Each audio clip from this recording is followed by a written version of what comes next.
The first thing we really need to know when we start looking for a tutor is, do I need one? Do I need a private tutor? Do I need group classes? What do I need?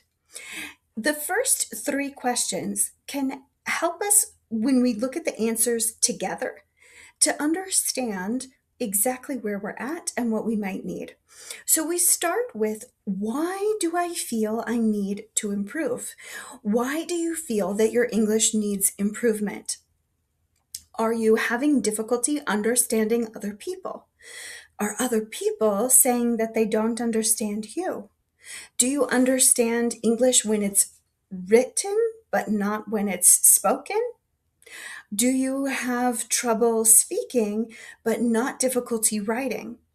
Or the opposite may also be true. You may understand spoken English and be able to speak yourself, but maybe you want to get a job and you're having difficulty with reading and writing, and you need to improve those. So, looking at both why we need to improve and what our goals are helps us to understand what we really need. If your goal is, for example, to get a promotion or to get a job, then the kind of tutor that you need will be a little bit different. You don't need a conversation practice partner or a tutor to just help you with conversation. You need someone who can help you with business English specifically. If you need writing skills to improve, then you need a different type of lesson than business English that's spoken. So the same tutor might be able to help with both things, but you don't know if that's the right tutor for you until you know exactly what you need and you know to look for that information in the profile or to ask the teacher if that's something that that person can teach. Also, how committed are you both to improving, to learning, but also to the goals that you have? Are these goals that are just for fun? And if something more important comes along, you might forget these goals and move on to different ones? Or is this something that you've dreamed of for a long time? Something that's very important for you and your family and your future together? Your level of commitment will also change the type of tutor that you're looking for.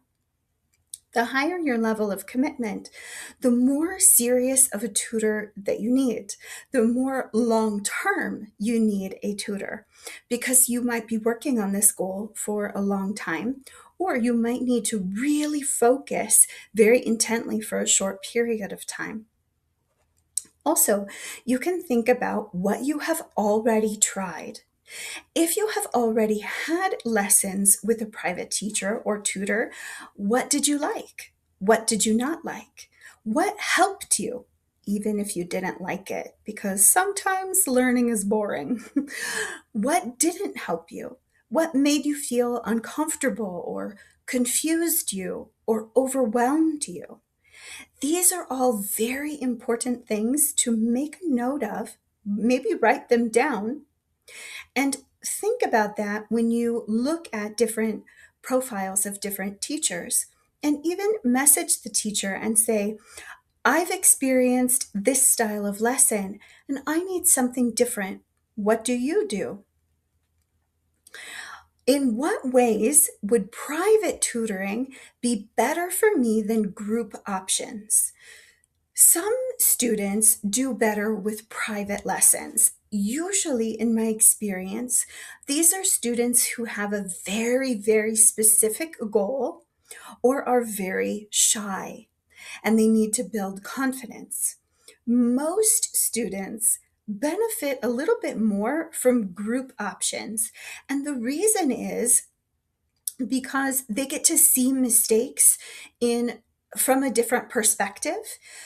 They also feel a little bit more peer pressure in a positive way to be accountable, to come to class, to participate in the class.